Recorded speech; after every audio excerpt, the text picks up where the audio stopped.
Good Monday morning, everybody, and we're out here on the next few days worth of project, and this is what we got. So we're going to be mulching out this little section of woods right here, and if you guys are familiar with my channel, I've done a few projects out here for this gentleman, this client. This was where I did the first project ever with the brush cutter, with the MTL brush cutter that I have for the Mini. We came out here and we cut back the field line over there, and then we cut back the field line on the other side of his field, and then we cut a ditch up there, and then we also cut around this pond. And I have not done anything out here with the mulcher, but here's what he wants done. He wants to be able to see from his house up there, he wants to see this beautiful pond that he's got back here. So we're going to come in here and kind of thin this out through here. Not much to it. It looks bad, but it's really just a lot of small stuff. We're not taking down any of these big trees. He wants to leave all his mature stuff. It's just kind of like some dog fennel and just some brushy stuff in there. Nothing really too big. This was a pile of stumps and logs and stuff. That's from when they came. They dug out this pond a little bit bigger several years ago, and they kind of piled up some stuff right here. I think I'm going to take the bucket. I have the bucket with me. We'll rake this out, get this dirt piled down, kind of grade this out a little bit, separate out these stumps. So he wants to burn them, so we'll do that as well. I want to kind of clear a path through here, and we're only going to about, it was a pine tree I marked. I think it's like this big pine right here. One of these big pines is about as far as we're going. I marked it over there on the other side too. So it's really not that big of an area in here. Probably take a couple days. But the reason, so everyone's gonna say a skid steer in here would be faster as far as mulching this. And yeah, you would be right, I think, for the most part. There's some parts up there on the front where the ground is really uneven, where I don't think you'd be able to drive a skid steer. You would need something like this, or to either grub it out or cut it with a mulcher on a Mini or something like that. But the reason I didn't rent anything for this is because I could have rented something, but the only thing I could rent around here is a Takeuchi TL12. I think it's a V2 or R2. That machine weighs like 13,000 pounds. And then you put the mulcher on it, with a full tank of fuel and everything, it's weighing just shy of like 16,000 pounds, if I've done the math correctly on that. What I know about the specs of that machine and the mulcher that comes with it here locally. My trailer can only hold about 13,800 pounds or so. So they would have to deliver that machine and pick it up, so I wouldn't be able to bring it. So that would be a delivery charge and a pickup charge, plus, you know, probably 2 days of running it, plus fuel, plus my time. That would be, even 1 day, after 1 day of that would probably be as much as me in here with like 2 days worth of this. And I don't think I could do this whole thing with 1 day with a skid steer anyway, because I've never actually used a mulcher on a skid steer. So it'd probably be like a few hours of me just trying to figure out how to work it. And then, you know, and then I'd be back in here with this anyway, doing some stuff. So I'm just going to get through with this because it's not that big. And like I said, we got to do this front area. And so we're going to make it work and mulch all this down and get her done. So let's hop to it.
So really good progress through here so far. I'm really happy with it. We've only been mulching for right at an hour. I hit some carpet over there. I thought I'd pulled it all out, but I hit another buried piece, and it took me like 20 minutes to cut it all out with the razor knife. But this is all looking really good for only an hour, considering how thick it's through here. I'm making really good progress. I'm gonna swap out the mulcher really quick for the bucket. We're gonna rake all this crap out of here. I'm not sure if these trees fell right here or they're part of the stuff that was taken out when they dug this pond and shoved up in here. I don't really know, because there's another tree that's way back in there. Where is it? Right there. That's uprooted. That one probably fell. These I don't know about, but I think this one fell too, because I'm trying to see if there's like a hole there. Usually like when these big hardwoods uproot, there's usually like a big divot right here where they take the ground with them. That kind of looks like it is a little bit there, but they've been here for a while for all this stuff to grow up around them in between them. But I got to get all this crap out of the way. So I knew the bucket was going to be a good idea to bring, because I knew there was going to be some stuff in here that I was going to have to move or rake around or maybe grub out. But it's looking really good. There's nothing real big. There's not anything really big in here that I've really got to take down. I mean, most of the trees it's either like one or the other, which is really good. It's either this thin, brushy crap, or it's like bigger mature trees that I'm not having to mess with. So that's the good news, because if I was in here taking down, you know, pines that were all like this size and they were all in here real tight, or gums that were all in here like this size and real tight, we'd have a problem. But this thin stuff, and the mulcher goes through that thin, brushy crap pretty easily. So we're making really good time with this. I'm pretty happy for only an hour in here. This is looking good. Let's get that changed out and get back to work. One more quick thing I just noticed. Ow, about to break my ankle. There's a couple of yellow jackets, ground bees, coming right around this log. And I was surprised I hadn't seen any so far, but I see a couple right here. So I'm wondering when I move that log if they're not going to come out of the ground. Thank goodness for cabs. I'll make sure I keep the doors shut. Let's go get the bucket and see what's in the ground here.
Well, that turned out pretty good.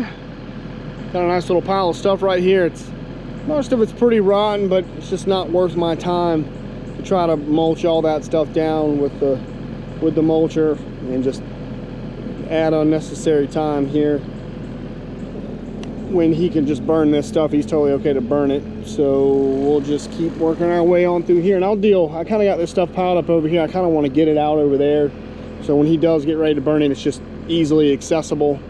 Get it stacked up over there, or maybe somewhere over here. We'll get to that later. I'm going to start working my way through this area in here and starting to work towards this edge. I couldn't really come in over here. There's a big kind of like dirt mound. It's like when they built this all back in there where his house is, like they kind of, I guess maybe when they graded it, they pushed a bunch of stuff up against this wood line here, and it's kind of mounded and then it drops off. There's no real ditch, but it's just kind of conglomerated, I guess that's a word, but that's the best word I can kind of come up with. But it's easier for me to kind of work it from this side, working my way back out, than try to go over there on that side. I got another tree down over there, but it's a little smaller, and it looks pretty rotten. Maybe we can mulch most of it up. It's got a big root ball, but we'll see what it looks like. Let's swap this thing back out for the mulcher and start working our way through this jungle.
Well, that's today's work.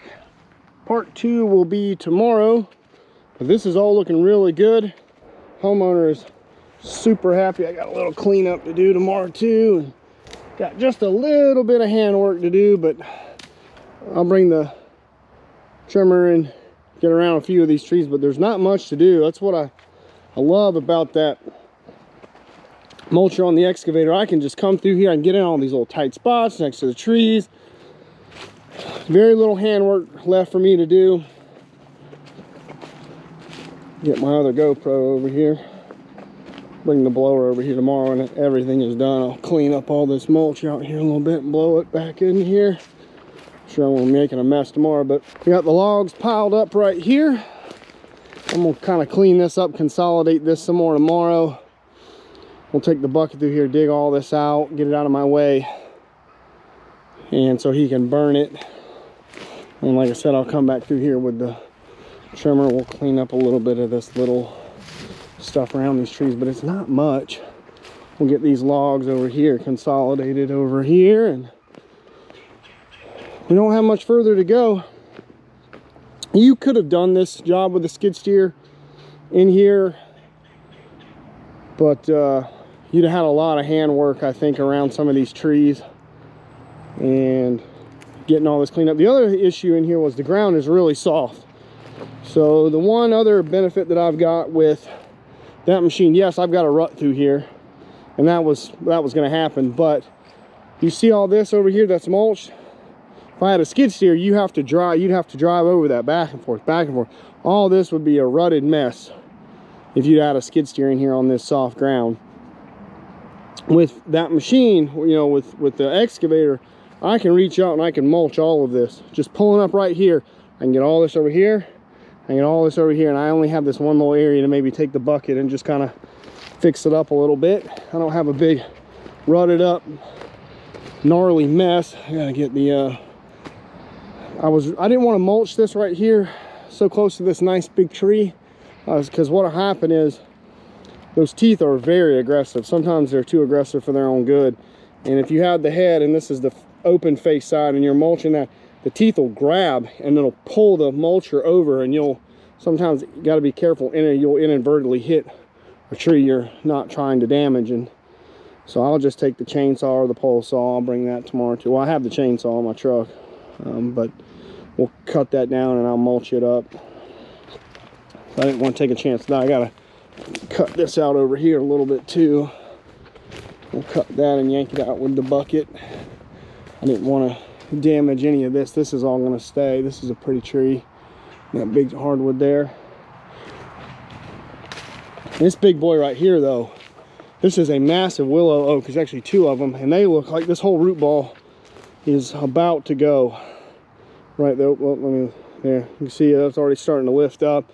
Probably happened during the last hurricane we had, I think like 2 years ago. Wind caught it. You can see it, the whole thing right there is starting to kind of lift up. That's a massive willow oak. That's a willow oak, and then what is that next to it? I guess that's it looks like a red maple, I think. Yeah, that's a big one. So, but yeah, save that magnolia right there. All that looks good. And I just got in the machine, got the teeth sharpened for tomorrow, got some fuel in it. The only thing I need to do tomorrow in the morning is grease it up. I'll do that in the morning. And I think tomorrow what I might do is, our line is right